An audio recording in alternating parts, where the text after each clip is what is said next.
Assalamualaikum warahmatullahi Alamin. Assalatu wassalamu ala asrafil anbiya'i wal mursalin wa ala alihi wa sahbihi ajma'in.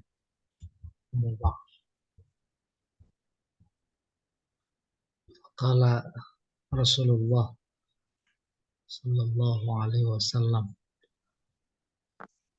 al hadisus sabi'u wal isrun. Hadis yang ke-27. 27 hadis sudah. Bismillahirrahmanirrahim. Anin Nawas ibni Sam'ana. Ada seseorang bernama Nawas putra Sam'an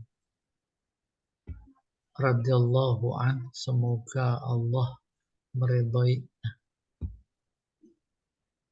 Dari siapa dia? Anin Nabi sallallahu alaihi wasallam, dari Nabi. Qala, fa'ilnya huwa, kembali ke Nabi. Nabi bersabda, al birru husnul khuluqi wal ismu ma haka fi nafsika wa karihta ayattali'a alaihin nas. Rawahu Muslim. Hadis ini bercerita tentang bir sama isem. Itu lawannya. Di Al-Quran juga diparadoksalkan. Sebentar Wa Nenek ya. ta'awanu 'alal birri wat taqwa wa la ta'awanu, apa itu? 'Alal ismi wal 'udwan. Tolong menolonglah kalian dalam kebaikan dan takwa. Jangan kalian tolong menolong amalan yang membuat kalian berdosa, wal udwan, dan permusuhan, mengakibatkan permusuhan. Kata kuncinya albirru. Apa itu albirru dulu secara harfiah? Albirru artinya bahasa kitanya kebaikan. Kebaikan yang umum dari aspek agama. Mana itu baik? Baik itu melakukan yang diperintah, menjauhi yang dilarang, plus menyuruh orang berbuat baik. Kebaikan apa bukan? Kebaikan. Menganjurkan. Itu arti umum. Apa saja. Kebaikan dalam arti umum ini amat sangat diketahui oleh fitrah manusia. Tanpa agama diturunkan pun, manusia secara fitrah dia tahu, bisa membedakan mana baik, mana buruk. Tanpa harus diturunkan agama. Agama memperkuat. Kebaikan yang kayak begitu amat sangat dikenal oleh makhluk namanya manusia. Karena begitu dikenal, maka kebaikan kayak begitu, bahasa Al-Qur'annya ma'ruf. Dari kata arafah. Amar ma'ruf, nahi munkar. Sebelum turun agama, atau sekarang juga, kalau di pelosok sana itu, di Papua, Irian, atau di mana saja, belum kenal agama, belum sampai dakwah, mereka udah kenal kebaikan. Kalau ada tetangga kebakaran, ditolong apa enggak? Itu kebaikan. Kalau ada teman kecebur, tolong apa enggak? Sebab itu naluri sekali kebaikan. Dan memang manusia diciptakan berdasarkan kebaikan.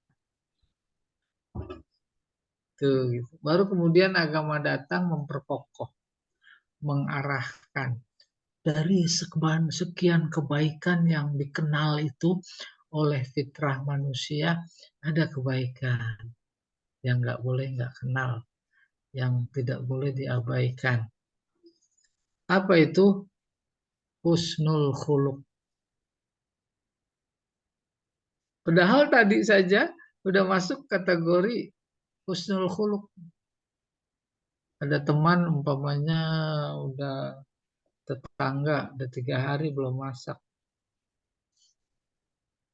Bahkan terhadap binatang. Udah lemes banget itu, belum minum. Belum makan. Kucing kah umpamanya. Baik kah? Ada duri di jalanan. Terus disingkirin takut kena orang. Kebaikan. Kan dikenal itu. Maka anak-anak kita sejak kecil itu udah pada tahu. Itu dia albir secara umum. Tapi kemudian ada bir kebaikan yang khusus. Dalam ayat disebut, kita udah kenal birrul walidain. Nah, itu yang secara khusus. Berbuat baik kepada kedua orang tua. Berbuat baik dalam bahasa lainnya birrul walidain, dalam bahasa baiknya ihsan.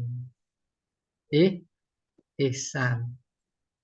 Wabil walidaini ihsana. Itu juga berbuat baik. Baik dari segi fisik maupun yang non fisik.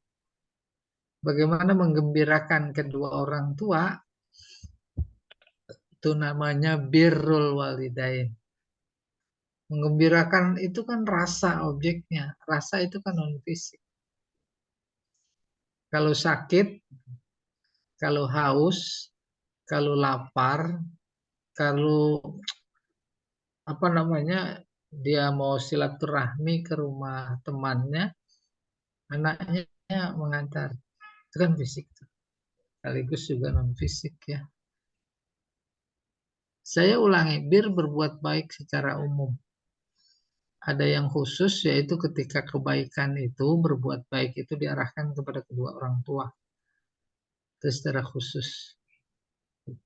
Dari sekian kebaikan yang merupakan bagian dari fitrah manusia, tak ada manusia yang nggak kenal kebaikan, maka ada yang dititahkan dalam nasihat hadis ini. Albirru husnul khuluq. Husnu, baik. Khuluq, akhlak. Pak Jamal, saya bisa dikasih host Pak Jamal. Mau nulis nih biar.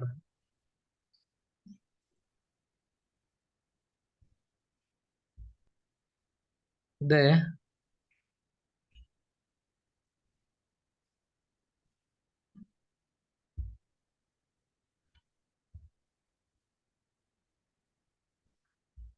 Hmm, Cara saya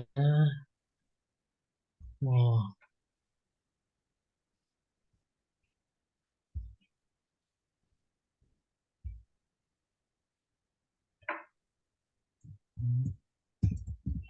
Itu deh.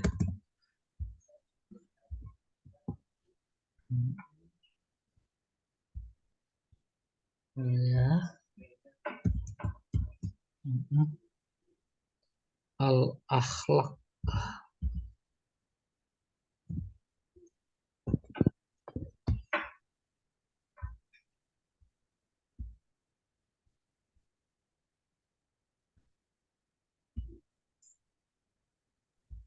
Belum muncul, Ustaz.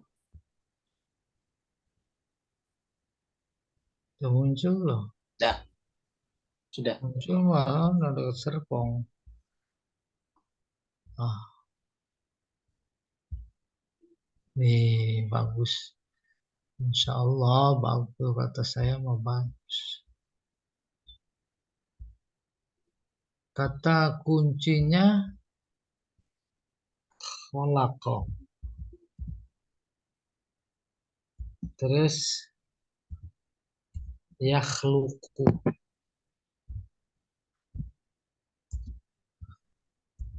Terus khalqan. Nih, tuh. Telah mencipta, sedang mencipta, khalq, ciptaan. Nih, khal, khalqan. Kalau khalqan, cipta fisik. Fisik.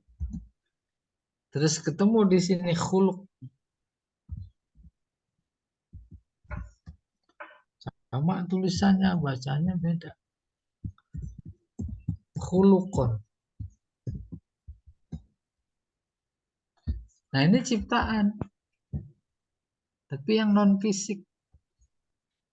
Yang kemudian jamaknya akhlak. Tuh, nyambung. Akhlak. Yang fisik udah jelas. Emang itu dia. Diciptakan oleh Allah. Di samping yang fisik, manusia ada yang non fisik. Yaitu sifat. Itu juga diciptakan. Apa dia diciptakannya dalam bentuk potensi. Manusia siapapun dia diberi potensi namanya fitrah. Maka dengan fitrah dia cenderung kepada yang baik. Itu yang kemudian bahasa keseharian kita menjadi akhlak. Dalam hadis yang tadi itu bukan kholqon, husnul khuluq. Tuh khuluq. Oke. Ada husnul khuluq. Nih, jangan salah baca. Khuluqi. Oleh karena itu, posisi pikiran kita ada di sini. Akhlak. Albirru husnul khuluq, bukan husnul khalqi. Apa artinya fisik cantik, perbuatan nggak cantik. Tuh, jadi dari aspek dari sisi manusia, substansi manusia itu bukan yang fisik, tapi yang non fisik. Apalagi dalam konteks nikah, cari yang cantik. Cantik bukan fisiknya. Apalagi sih kalau dua-duanya. Emang ada ciptaan Allah yang nggak cantik? Itu kurang lebih, ya. Awas, sadar nggak sadar itu ada yang menghina Allah.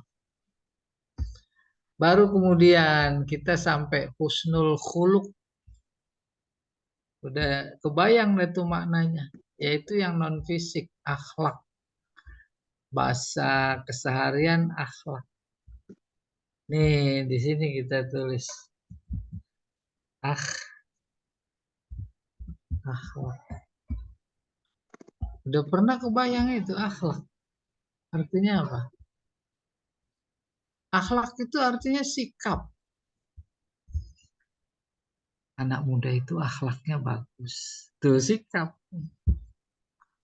Kebalikan, akhlak kalau anak muda itu akhlaknya nggak bagus. Sikap. Sikap terhadap kehidupan. Kehidupan isinya banyak. Apa saja. Dalam lingkungannya, dalam masyarakatnya, di rumah tangganya, di jalanan, di kantor, di terminal, di mana saja. Itu kan media untuk bersikap. Di sekolah, di luar sekolah, di majelis taklim, sama di lapangan bola. Itu kan media sikap. Maka sering kita menyebut, itu pemain akhlaknya bagus sekali. Dia salah nendang kaki orang tak sengaja, lalu kelihatan dia merunduk memohon maaf. Akhlak tuh. Masuk ke pesantren, ketemu santri, dia mengucap salam, Assalamualaikum sama tamu. Assalamualaikum, mau ketemu siapa Bapak? Akhlak. Boleh bedakan. Pokoknya ke terminal Bapulus, Pulau Gadung, mana saja. Banyak orang mau membantu. Kita bawa tentengan, dus itu dia bantu nggak? Dia lakukan bantu lagi, dirampas. Supaya naik ke bisnya. Tuh, maksudnya sikap. Sikap. Dari sekian sikap yang dibahasakan dengan akhlak, secara garis besar diformulasikan, ini dua. Sikap kepada siapa? Objeknya itu kepada Khalik. Pada Khalik. Yang kedua, kepada sesama makhluk. Makhluk.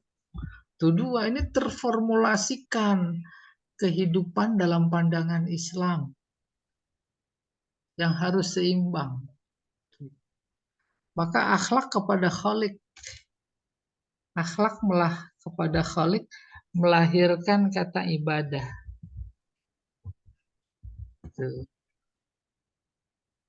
Ketika kita beribadah, orang-orang yang beribadah yang dipastikan adalah kepada Allah, terus kepada siapa lagi? Itu dia ciri orang berakhlak.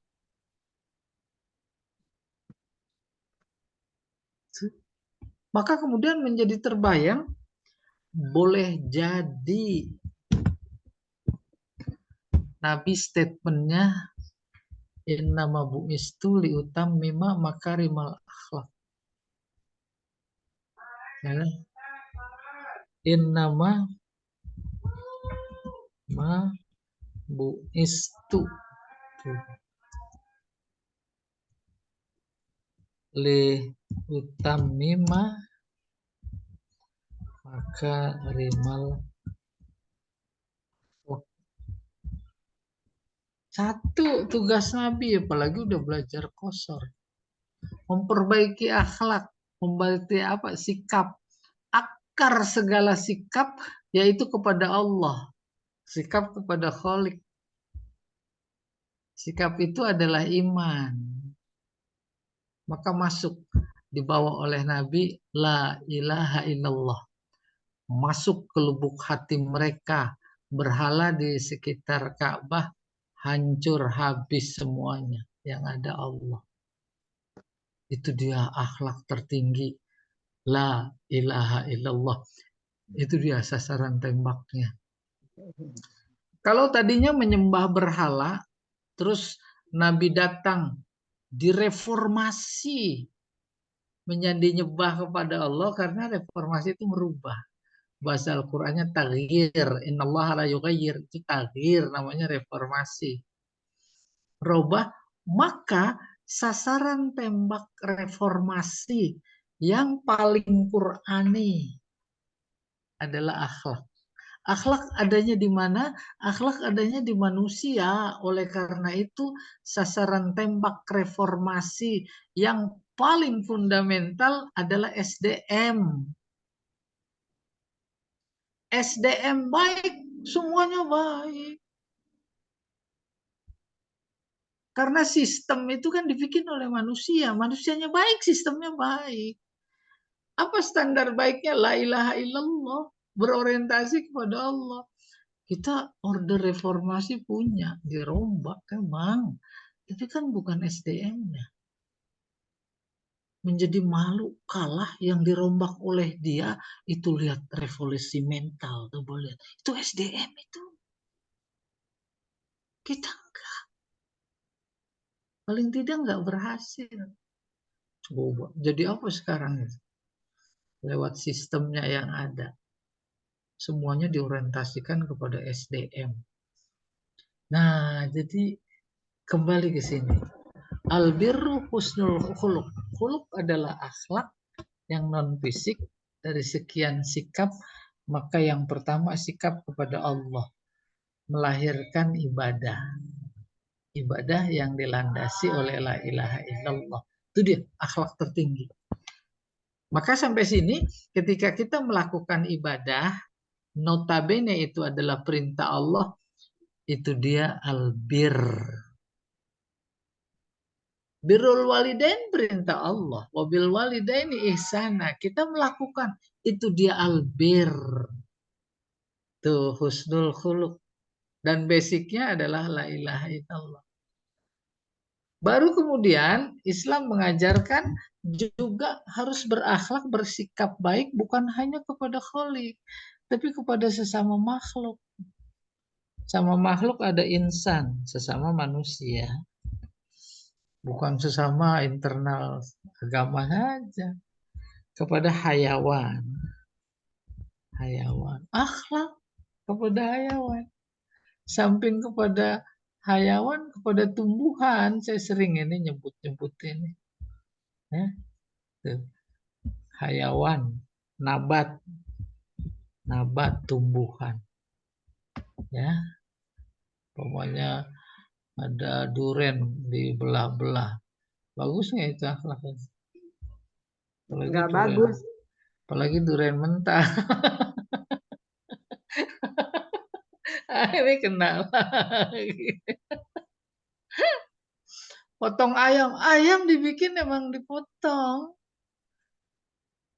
Jadi itu proporsional, itulah akhlak. Melakukan sesuatu sesuai dengan perintahnya. Ya, tak? Ya. Jangan dilihat potong itu disembelih jadi ibadah. Ya tidak. Bentuk ibadahnya yaitu menyembelih. Nabat, terus jamad. Jamadat. Jamadat ini benda-benda. Maka Pak Quraisy Shihab mencontohkan akhlak terhadap benda-benda.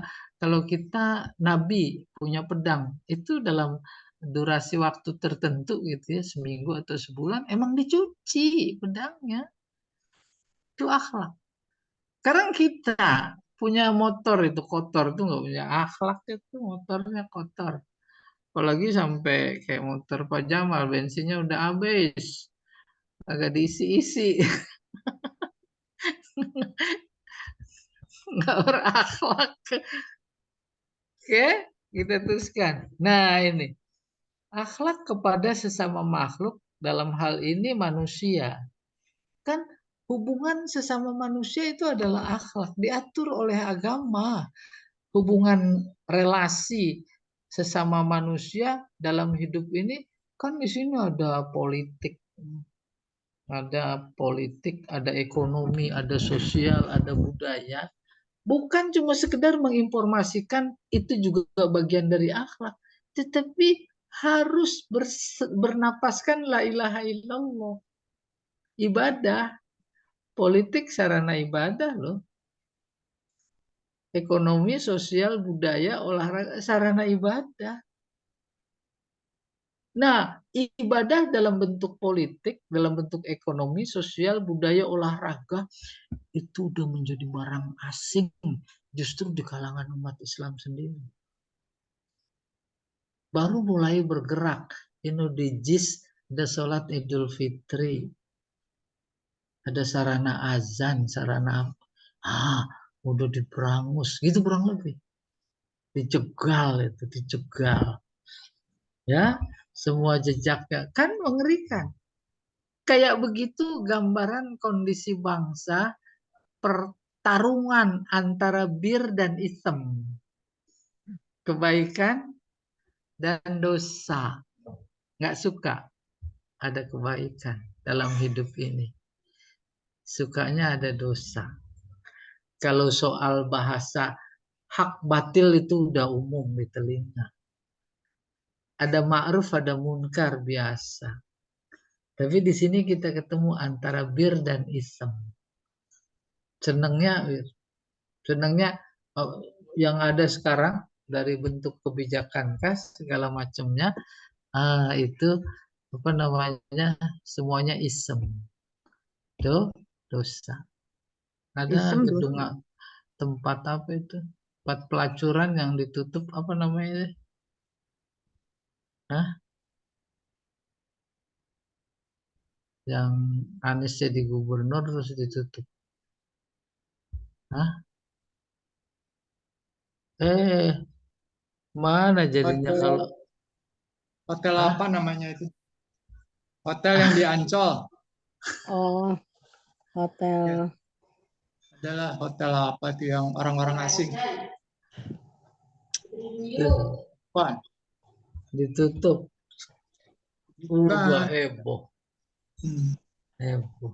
Karena mereka nggak suka dengan yang baik. Pak Jamal kalau kembali lagi gimana? Ke teks. Soalnya saya nggak ada ini. Ya, ntar saya kembali lagi. Nah, ini dia. Albirru husnul khuluq. Tuh. Insya Allah udah kebayang. Husnul khuluq. Baik. Ya. Wal ismu mahaka fi nafsika. Dosa. Itu sering nyebut dosa, dosa, dosa. Iya. Dosa. Bukan dosa orang Sunda, lain. Apa itu mahaka? Yang terlintas di dalam dirimu. Ada redaksi lain, mahaka fi sodrika, di dadamu. Dada maksudnya di hati. Ada lintasan di hati. X. Wakarihta, dan engkau tak suka. Ayat toli'a alaihin nas. Orang lain tahu. Tuh. Dosa itu. Ada sesuatu terlintas niatan, dan terhadap sesuatu itu kita tidak ingin, tidak suka orang tahu. Dosa tuh. Batasan dosa itu. Maksudnya gimana tuh? Hah? Kenapa, Bu? Maksudnya gimana, Ustaz? Maksudnya ya begitu. Lintasan terlintas dalam diri Ada atau niat. ada Si niat A. tidak suka orang lain Nih, tahu. benar. Umpamanya besok saya mau nggak Jumat. Itu niatan. Besok dia lewat di depan rumah, saya mau pepet, saya rayu, saya ajak ke mall. Tapi orang lain jangan ada yang tahu. Itu dosa itu dia. Itulah yang dimaksud maha kafi nafsika wa karihta ayat toli'a alaihinna. Hadis ini dulu pernah dikeluarin dan beredar viral ketika ada kasus. Ada orang nikah diam-diam di hotel. Pakai wali. Cukup pakai saksi, temannya dibawa. Ingat pada tuh. Ingat. Kan? Ini Kalau nggak hadis salah itu ulama, bukan ulama, itu baru. Baru. Itu dia pokoknya tokoh agama itu. Udah, agama. nggak usah diterusin. Nah, itu Yang mana ya? banyak tanggapan, apalagi terkait bahwa hadis yang yang dipakai oleh pelaku itu hadisnya lemah. Dan itu baru dipakai dalam kondisi terpaksa. Dia pakai juga. Gitu. Dia pakai diam-diam. Takut yang lain orang tahu dia malu. Itu saja sudah membuktikan yang dilakukan adalah dosa. Itulah yang dimaksud. Maha kafi nafsika wa karihta ayat toli'a alaihin nas. Kan umum sekali. Baru dikhususkan. Tercermin pada ilmu namanya fikih. Ya, ada namanya halal. Ada namanya haram. Al halalu bayyin. Wal haramu bayyin wa ma bainahuma mustabihat wa man waqa'a fis syubuhat waqa'a fil haram. Pulang dari masjid, terus udah pada pulang dari masjid semua. Itu di pinggiran tiang masjid ada orang dompetnya ketinggalan. Muncul hati, itu namanya mahaka fi sodrika. Ada orang nih, kita tilep aja. Tuh ada orang. Gak ada orang. Itu niat udah dosa itu. Itu udah dosa. Itu dia al ismu mahaka. Mahakanya. Baru ditambahin dan engkau tak suka kalau itu diketahui orang. Bahasanya nyolong. Siapa yang apa itu? Yang pengen kalau lagi nyolong diketahui orang? Gak ada. Ya dah, kabur. Standar itu. Kalau mau mencuri, terus pengen nggak ketawa, itu standar. Sekarang yang namanya kemungkaran, udah nggak ada sekat-sekat standar itu. Tahu juga nggak apa-apa, nggak ada yang berani. Kenapa itu kayak begitu? Kenapa? Gitu. Sebab hadis Nabi terbukti. Kita dalam hidup ini ibarat di perahu besar. Ada yang duduknya dapat tempatnya di bawah. Ada yang di atas, ada yang di tengah. Yang di bawah kalau mau ngambil air lewat atas bawa ember takut ganggu, jauh, capek. Udahlah, lobangin aja di bawah. Nggak ditegur, nggak dicegah. Esok gitu lagi. Ditegur, marah, ditegur. Nggak ada urusan sama kamu. Ini tempatku. Ini tempatku. Udah dibiarin. Itu perumpamaan, bukan beneran. Dibiarin gitu. Tadinya satu jarum jadi sepaku. Tadinya sepaku. Lama-lama jadi setelunjuk. Lama-lama sejempol kaki. Lama-lama udah segede tiang listrik. Bocor. Kalau udah mau tenggelam, orang-orang baik yang ada di perahu itu nggak bisa berkata, silahkan kalian saja yang tenggelam, kami enggak. Nggak bisa. Kayak begitu perumpamaan yang Nabi berikan kepada kita. Kita adalah satu tubuh. Gitu. Tetangga rumah maksiat, kunjrang-ganjreng, minum, pesta, emang kuat. Preman semua, tapi didiemin. Gitu yang dimaksud. Demikian juga ini, ada kemungkaran didiemin. Maka kemungkaran menjadi besar dan kuat, sementara yang ma'ruf menjadi kecil. Kecil, tak kuat. Akhirnya digerus oleh kemungkaran. Gitu kurang lebih. Sehingga yang tadinya sejatinya secara naluriah manusia itu akan malu melakukan keburukan, baru di dalam hati aja juga nggak mau. Sekarang malah kalau ada yang menghalangi juga dihajar. Nggak ada yang berani membela. Karena otomatis kondisinya dia udah lebih kuat. Hadis diriwayatkan oleh Imam Muslim. Pelajarannya ambil masing-masing. Kalau umpamanya dalam konteks kita sebagai anggota masyarakat belum mampu, paling tidak buat diri kita, buat keluarga kita, gitu. Iya. Wa an Wabisah ibni Ma'bad radhiyallahu anhu. Dari seseorang bernama Wabisah, putra Ma'bad. Ya. radhiyallahu an qala, dia berkata, ataitu Rasulullah sallallahu alaihi wasallam.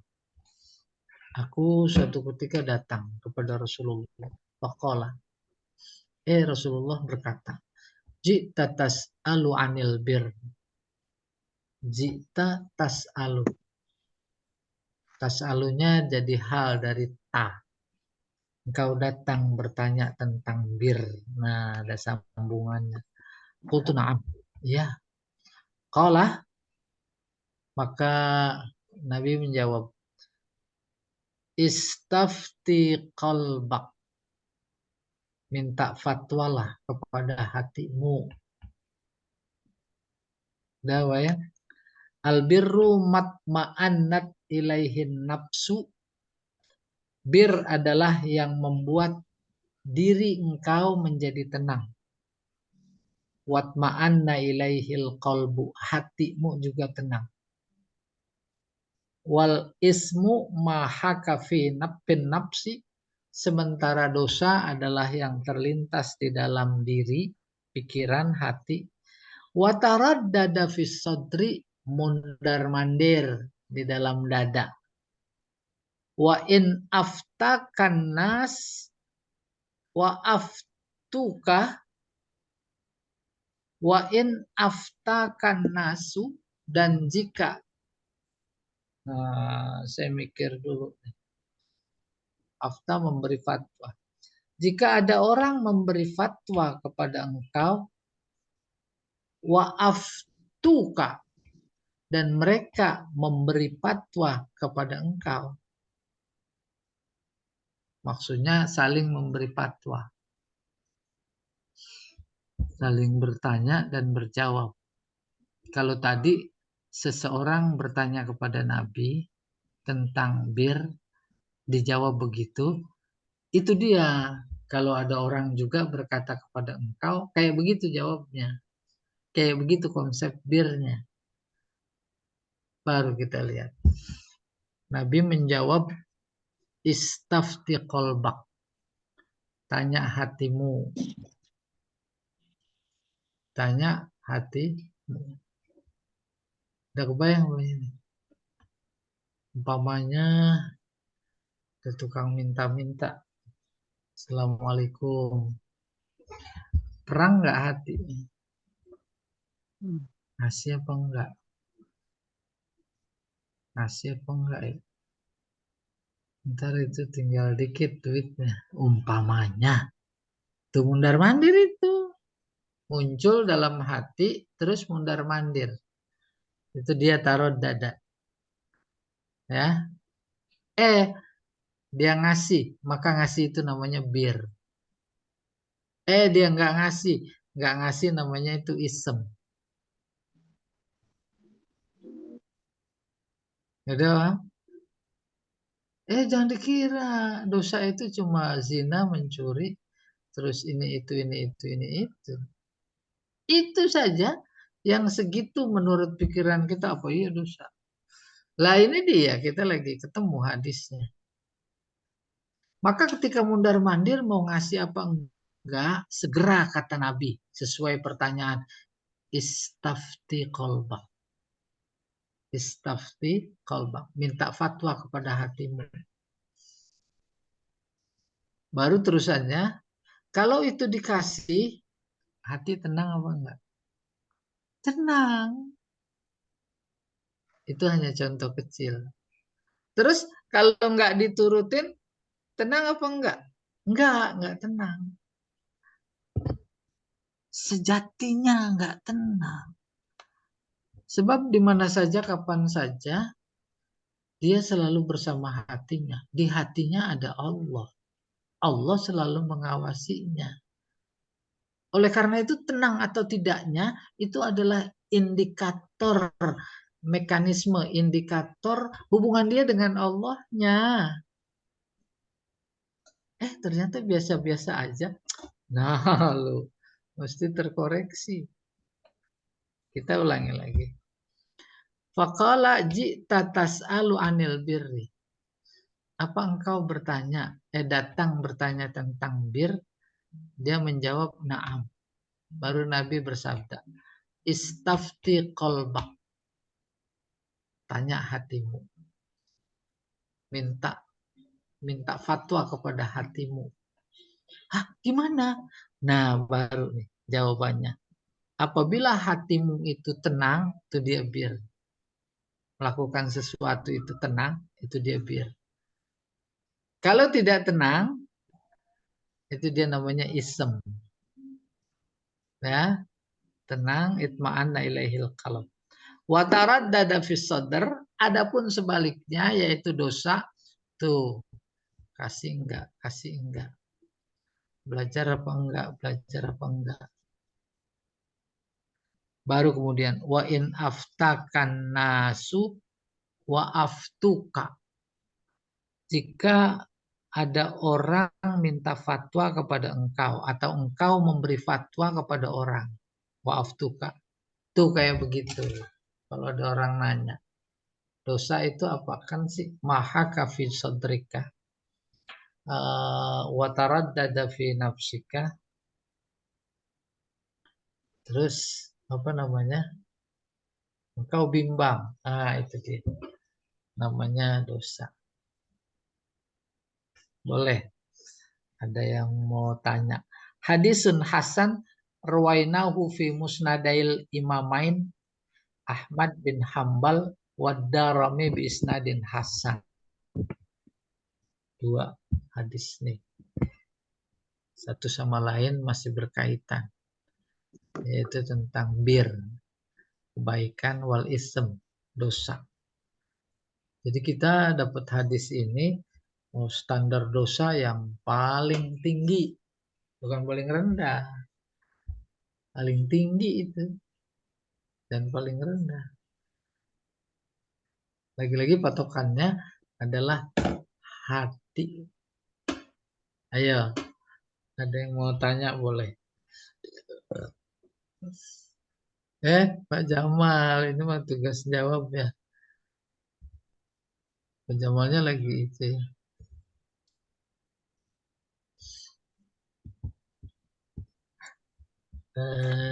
Baik. Tanya Pak Ustadz.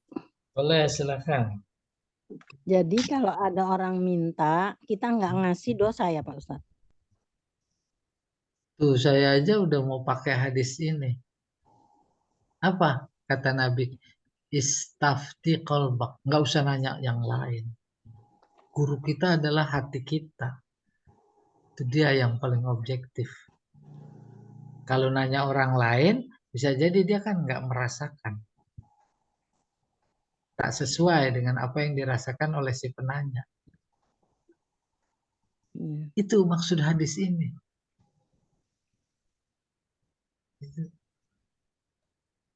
Ya, Kan Susah hebat dicerna nih Ustaz. Hah?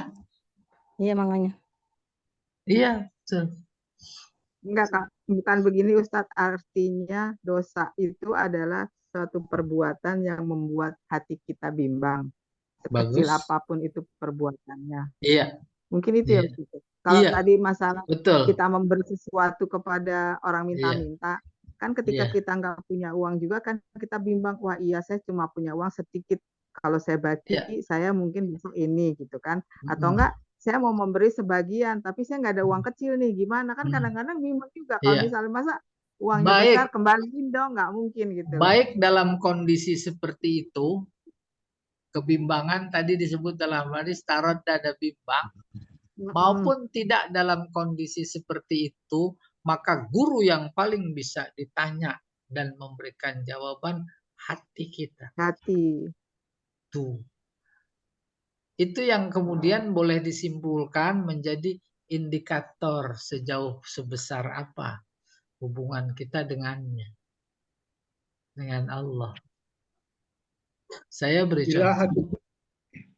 contoh sederhana. Waduh, mau masuk kerja. Daftar. Ada jalan pintas. 50 juta. Mundur maju nggak? Mundur maju. Satu, mundur maju.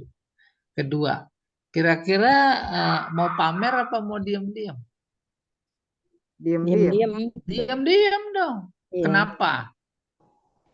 Nggak Takut enak. Karena yang itu lain nggak itu. Iya, wajar. itu dia nggak enak ketahuan. Bukan soal perbuatannya yang memang sudah jelas itu adalah haram, umpamanya namanya nyogok, riswah, tetapi tidak, tetapi ketahuan orang saja dia menjadi malu, itu sudah kategorinya Dosa. Dosa. kalau perbuatan itu negatif. Tapi sebaliknya, kalau perbuatan itu positif, nggak enak kalau ketahuan orang, malu ah. Bagus apa enggak? Bagus. Bagus. Tangan kanan sedekah, Perbuatan tangan baik. kiri Kan perbuatan Nggak lihat. tuh kiri gitu. dan kiri makan.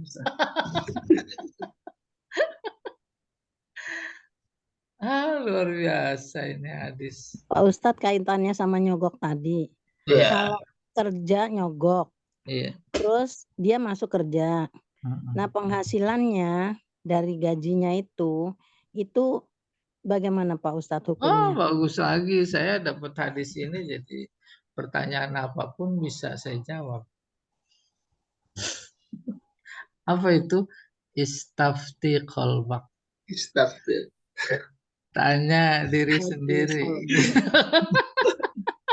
Masalahnya hatinya nggak ada, Ustaz. Mana masalahnya? Benar. Apa sebab kita semua manusia itu punya instrumen. Adapun syariat dikemas dalam bentuk agama, dikirim, itu memperkuat. Artinya tanpa itu ekstrimnya. Seseorang menurut Mu'tazilah memang bisa surga, bisa neraka karena punya fitrah, diberi potensi membedakan mana baik, mana buruk. Tuh. Jadi gitu Bu. Ibu mau nanya apa juga saya jawab aja. Istafti qalbak. Bahasa pajama tanya dewek gitu. Iya. Jadi demikian hati itu. Sehingga boleh jadi dalam hadisnya yang lain Nabi bersabda, insya Allah kita udah apa, inna fil jasadi mudghah wa iza saluhat sahluha sairul jasad wa iza fasada sairul jasad, gitu kurang lebih. Ya, dalam Akmal. badan ada segumpal daging. Di dalam diri kita ada segumpal daging. Darah, bukan daging. Maksudnya hati. Hati apabila bagi, maka baik semua amal. Kalau buruk, buruk semua amal. Lah keburukan dalam hati umpamanya jamaah. Jamaah diikat oleh namanya partai. Tuh, menghadapi 2024. Udah strateginya udah disusun apa enggak? Itu maksudnya jahat semua. Kalau di hatinya udah jahat, jahat semua. Buruk-buruk semua. Itu unjuk yang penentu-penentunya terkait dengan pemenangan. Ya, yang apa namanya? Bisa dicucuk hidungnya. Coba bayangkan. Oleh karena itu dahsyat, oleh karena dahsyat akibatnya, andai kata yang ada di hati itu keburukan, maka agama datang lewat hadis yang tadi kita baca, diprotek. Udah diprotek aja masih seperti itu. Itu kan udah luar biasa. Udah lebih dari iblis gitu kurang lebih. Wallahu a'lam bishawab. Iya, ada lagi ya. Pak Edi mau nanya tadi, Pak Edi. Sehubungan dengan yang tadi, istatis kolbak tadi, Iya. bila pertanyaan kepada hati terus jawabannya terlambat, itu bagaimana Pak Ustadz? Sebagai contoh. Pertanyaannya apa? Ya, sebagai contoh misalkan gitu. Pertanyaan kepada hati, tapi jawaban dari hati kita sendiri terlambat, gitu. Terlambat dalam arti kata, sebagai contoh, ada sekarang suka minta-minta. Kita mau waktu dia datang minta-minta kepada kita, Oh, bagus. Itu hati kita belum apa-apa sudah menolak gitu. Iya. Disebabkan oleh banyak hal tentu dalam penolakan itu. Misalkan kayak tadi dibilang uangnya ada 50 ribuan satu gitu. Kalau uangnya mungkin 10 ribuan atau 5 ribuan bisa dipilih yang mana paling kecil kan biasanya begitu. Terus Berbagi. yang kedua itu Nukerin bisa duit jadi dulu. bisa jadi setelah Tukaran di mana, Bu? Hah? Nyari-nyari. pergi itu kan minta-mintanya pergi ada penyesalan ya tadi kenapa nggak dikasihin aja tuh semua tuh 50 ribu gitu. Iya. Itu gimana tuh Pak Ustadz tuh? Kan udah nanya hati tapi jawabannya dari hati itu terlambat. Nyesel ada dua. Ada nyesel orang baik, ada nyesel preman. Itu nih nyesel yang mana nih?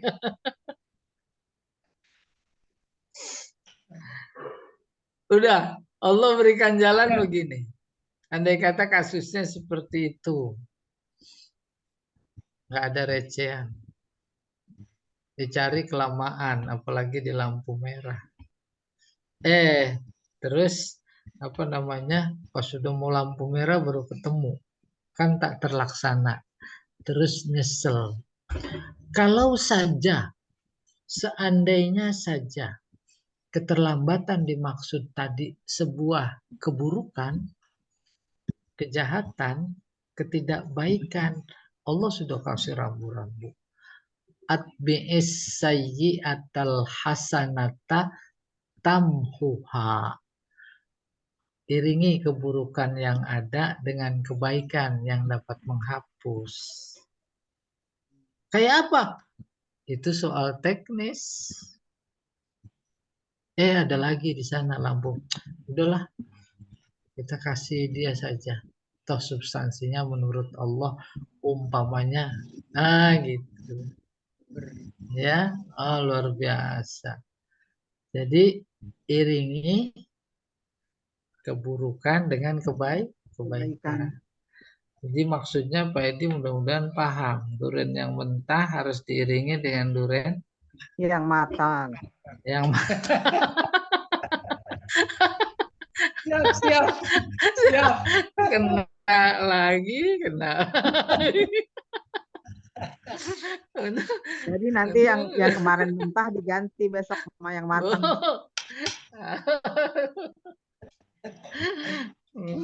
Saya tahu. Yang nggak dapat dikirim ya Pak. Betul itu. Nggak dapat dikirim. Kan? Ya. Ayo, Bu Rina nggak ada ya waktu itu ya? Nggak ada, Ustaz. Iya ya, diiringi dengan yang ada.